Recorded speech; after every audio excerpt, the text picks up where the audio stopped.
Откако им пропаднаа сите надежи дека ќе влезат во Европската Унија, стотици ирачани се вратија дома од Белорусија. По долги денови неизвестност на полско-белоруската граница во влажната студена шума, денеска мигрантите кои пристигнаа во Ирак веќе не ја носеа на себе тешката зимска облека. Раскажуваат за сите лоши работи кои ги преживеале.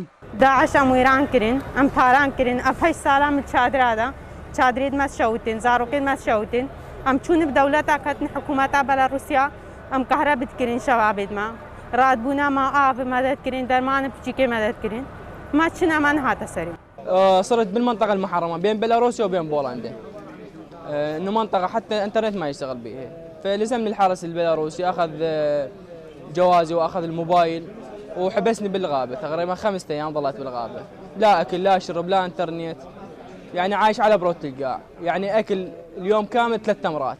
Повеќето од мигрантите бегаат од конфликти и сиромаштија во Сирија и Ирак и се надеваат дека ќе стигнат до Западна Европа.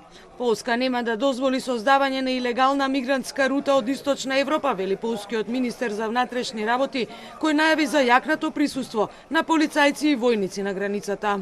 Krok po kroku doprowadzimy do eskalacji, do deeskalacji sytuacji na granicy wschodniej, na granicy zewnętrznej Unii Europejskiej i osiągniemy sukces w tym zakresie. Полските погранични власти ги обвинуваат белоруските дека користеле ласер и фрлале камења врз нивните полицајци, во исто време додека трпат критики од активистите за човекови права дека со сила ги враќале мигрантите назад во Белорусија и ги спречувале да аплицираат за азил.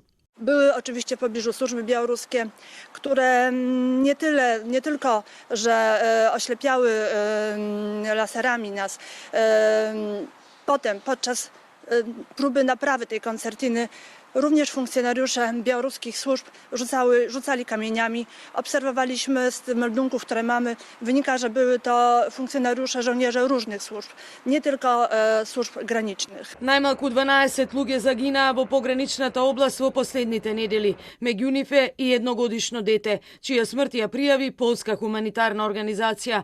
Во последните 24 часа 500 мигранти се обиделе илегално да ја преминат границата, а минатата година во исто време имало само 90 обиди.